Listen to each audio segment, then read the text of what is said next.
আরে দুর্গন্ধ, বিভিন্ন রকমের আবর্জনা ফেলা দেয়, সেই গন্ধতে থাকার জন্য পেট ফুলে ওঠে। সরকারের সদিচ্ছা ছাড়া এটা ডেভেলপমেন্ট করা সম্ভব নয়। সড়কের পাশে পড়ে আছে বাসাবাড়ি বা হোটেলের ফেলে দেয়া বর্জ্য। পশু পাখি সেগুলোকে মুখে করে নিয়ে আসছে সড়কের মাঝে। দুর্গন্ধ ছড়িয়ে পড়েছে পুরো এলাকা জুড়ে। পথচারীরা পার হচ্ছেন মুখে রুমাল চেপে।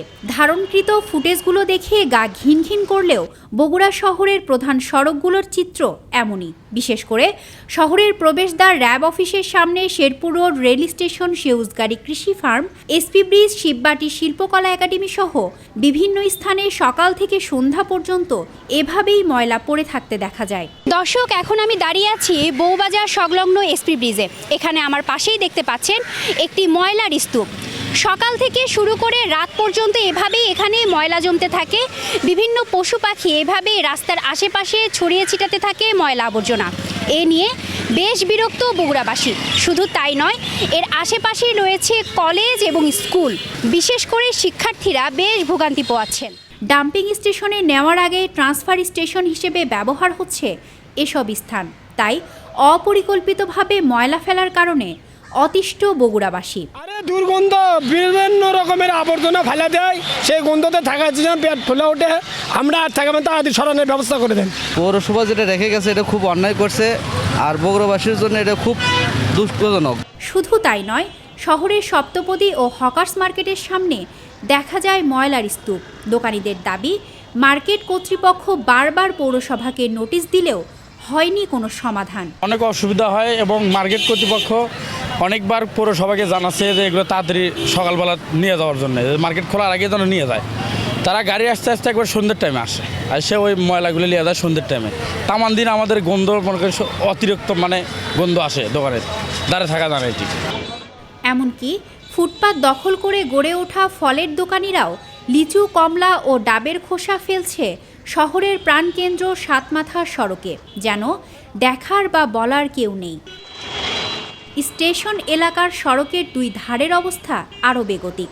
সেখানকার রাস্তার পাশের দোকানের সামনে ফেলে দেওয়া হয়েছে ময়লার স্তূপ। ময়লার দুর্গন্ধে অতিষ্ঠ হয়ে ক্ষোভ প্রকাশ করেন দোকানিরা। এই ময়লাটা থতে আজ 4-5 দিন হলে স্ল্যাব ভেঙে গেছে, না হলেও 2 বছর আগে থেকে স্ল্যাব ভেঙে গেছে। স্ল্যাব দেওয়ার কোনো খবর নেই। ওই যে ভাঙা বাঁশ আছে ওইটি দিয়েছে যে 2-4 জনের মধ্যে গর্তের মধ্যে পড়ে যায়। এখন প্রশ্ন, কেন এমন অবহেলা? 1876 সালে স্থাপিত দেশের বৃহত্তম পৌরসভা হওয়া সত্ত্বেও নেই আধুনিক বর্জ্য ব্যবস্থাপনা।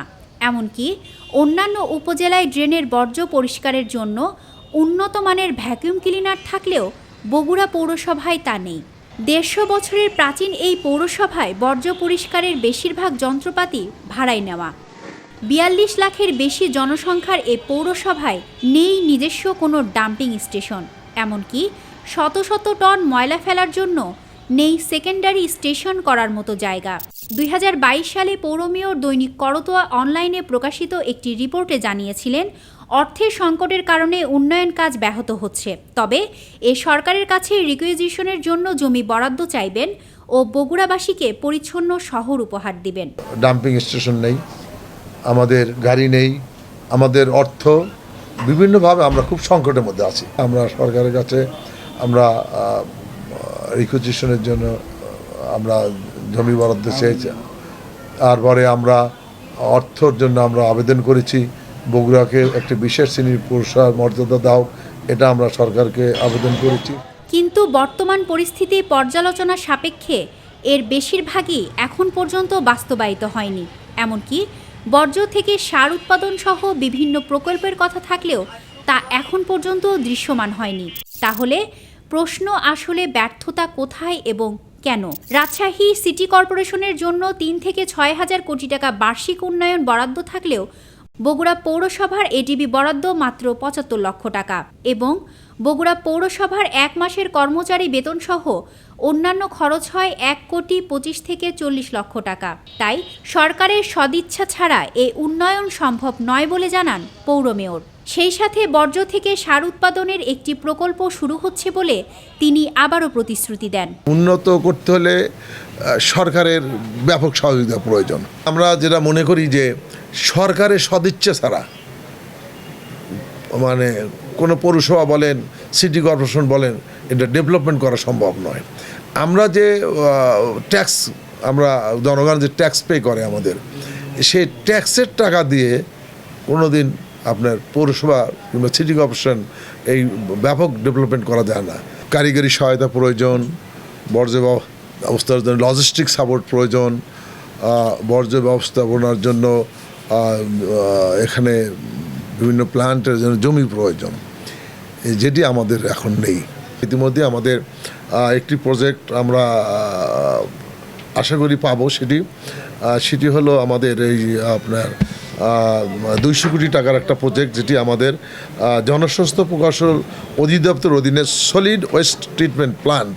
এখনও প্রশ্ন থেকেই যায়, দেশের এত বৃহত্তম পৌরসভা হওয়া সত্ত্বেও কেন এত অবহেলা, ব্যর্থতা কোথায়? নাকি সরকারের সদিচ্ছার বেড়াজালে আটকে আছে পৌরসভার উন্নয়ন, আর দিন দিন ময়লার ভাগাড়ে পরিণত হচ্ছে বগুড়া শহর? স্মৃতি সঞ্চয়িতা অর্থী, দৈনিক করতোয়া।